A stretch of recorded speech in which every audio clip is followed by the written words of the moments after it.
Coming Home, the story of Asiyah. Bleep, I'm a witch. Mother Mavis, I'm home. I yelled at Mavis as I walked through the front door. So, my first day of junior year of high school.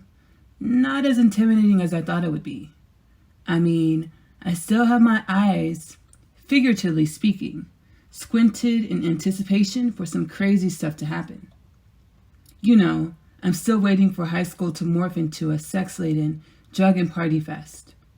I'm waiting for the dramatics as seen on TV. So far, high school is a place where classism is apparent and segregation is a way of life. The friend cliques goes as follows. The white kids hang with the white kids, the Asian kids hang with the Asian kids, and the black kids are only seen with other black kids. I don't know who I am. So how am I supposed to know where I fit in? Lately, the question of who am I has plagued me deeply, more so than before. Soon come, I will learn to only ask questions in which I'm prepared to know the answers to, sooner than I saw coming. Of course, I have told her nothing. That was the agreement. I would take her in as a foster, and you would pay me. She's 16. I have 2 years remaining in the contract. I am to keep her until she is 18. This is the arrangement, correct? I guess Mavis didn't hear me come in. Who is Mavis speaking to on the phone? She's talking about me. Arrangement. Is this what we're calling fostering these days? Sheesh. I presumed Mavis was monetarily motivated to be a foster parent, but damn. Way to make a girl feel wanted. I proceed down the hall to the downstairs living area to see Mavis seated nearby in the dining room. I repeat myself as to make Mavis aware of my presence. Mavis, I'm back from school. Mavis cuts her sentence short. I understand. I will call you back. Mavis looks up at me to cast a nervous smile as she continues. Asiyah is back home. I will call you back. Why in the hell did Mavis cut her conversation short with the mysterious person on the other end of the phone line? Due to me? How was your day, Asiyah? Okay, now I am rattled. Something is off. Not like any part of my life has ever been on, but something is really off. I look toward Mavis as I answer with tones of suspicion. My day was cool. How was your day? Was that my caseworker on the phone? Mavis's energy shifts into a more intense nervousness. I can feel Mavis's energy shift as she answers my questions. My day was good, Asiyah, just good. And no, I mean yes, that was your caseworker. Everything is fine, nothing to worry about. I'm gonna walk over to the elementary school to pick up the little ones. Dinner is on the stove. Mavis exits the room, seemingly as quickly as I entered. Well, nothing new about Mavis's swift exit, but Mavis is hiding something from me. My parents? Are my parents looking for me? Is Mavis keeping me from my bio parents to keep the checks with my name on them coming to her? Dad, can I ask you something? I ask as he has made a rare appearance at tonight's dinner. Yeah, son, sure. Whatever happened to the girl? The girl in the cage. I can feel the temperature in the room change as my dad is surely caught off guard by my line of questioning. What are you talking about, Chase? I saw her, Dad. The day we stopped at the lab before the baseball game. I was 4 years old, but I still remember. I can't forget her. What happened to her? My dad shifts in his chair and sets the cutlery he was using to ravage his steak and potatoes on the edge of his plate. I don't know what you think you saw, son, but there was no girl.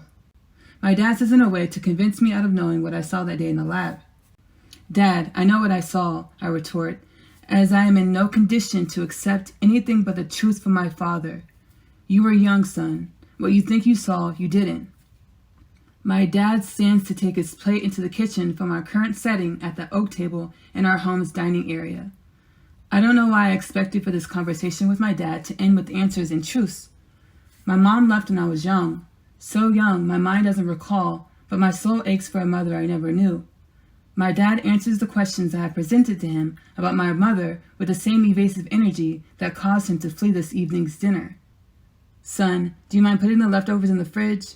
I'm running to the lab to catch up with some work. Sure, Dad. My dad asked me to put up the food, as if eating dinner on my own isn't a normality. My dad leaves out of the front door. I hear the door security chime as he exits. If my dad will not tell me what he does in his lab, I will just have to find out for myself. It's been a couple of weeks since eavesdropping in on Mavis's mysterious call with my caseworker. Let me fill you in on some crazy shit that has occurred in my life. So, I think I'm a witch. I mean, the things inside of me I have dealt with alone seem to have grown. I mean, I've always felt the emotions of others as if they were my own. Not only that, but I had no one to talk to about these things until Alexi. I was over at Alexi's last Saturday. We were in Alexi's room. Alexi asked me to pass her trick book, so I did. But it was before she verbally asked me to hand her the trick book from the pile of textbooks on her desk. The exchange between Lexi and I that day in her room went as follows. Asiyah, how did you know I was going to get my trigonometry book next? Alexi asked me with a look of genuine shock on her face.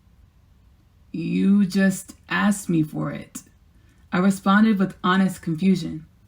No, I didn't. I mean, I did, but in my head. I wasn't sure if I wanted to work on trig next. I was debating if I should ask you to grab the book or not. Alexi, I heard you ask me to grab your trig book. Asiyah, how did you... I always joked about being psychic. Weird happenings have presented themselves in my life. I wrote these happenings off with jokes about me being psychic. I am psychic. The label witch resonates with me, so I'll go with that. I feel the sense of emotions of others as if they were my own. This truth of mine has grown.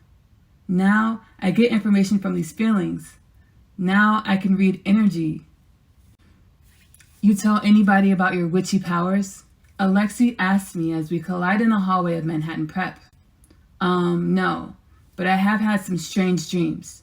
I respond as I turn to join her down the hallway. Weird dreams. Go on. I'm intrigued. Well, I had a dream that I was in an incubator, and another dream about, well, I don't remember the other dream, but I wake up feeling intense energies of being left behind, emotions of abandonment. I am so sorry, Asiyah. I realize it has to be hard not knowing your parents or your family or where you came from. I won't pretend to understand what that must feel like, but I am sorry. We come to a stop in the middle of the hall. I am glad you don't have anywhere pressing to be, Alexi, but some of us have 2 minutes to get to class. Dylan says as he flirtatiously looks at Alexi and then glances at his watch. Yeah, Dills. Alexi replies. Oh, Alexi, this is my friend Chase. Chase, Alexi. Dylan introduces Alexi and Chase to each other as I stand awkwardly as an onlooker. Oh, Dylan, Chase, this is my best friend Asiyah. Alexi introduces me to Dylan and Chase to dissipate some of the awkwardness. Dylan's energy rings new to me, but Chase's energy causes a spell of remembrance to blanket my being. Coupled with the feelings of remembrance is a vision of the incubator flashing in my mind. It's her. 2 weeks ago, when my dad ran out of the dining room to his lab, I may have snooped through my father's home office and found pictures of the girl in the cage. But they weren't just any pictures. The pictures appeared to be surveillance photos throughout the years. Asiyah was the girl in the cage. Hey, I'm Chase. I say to Asiyah with an expression of unintended stupor on my face. Asiyah, she says, as she demurely waves to me. It is her. Uh-oh, love connection? Dylan says as a way to poke fun at the connection that is Asiyah and me. Our connection is noticeable.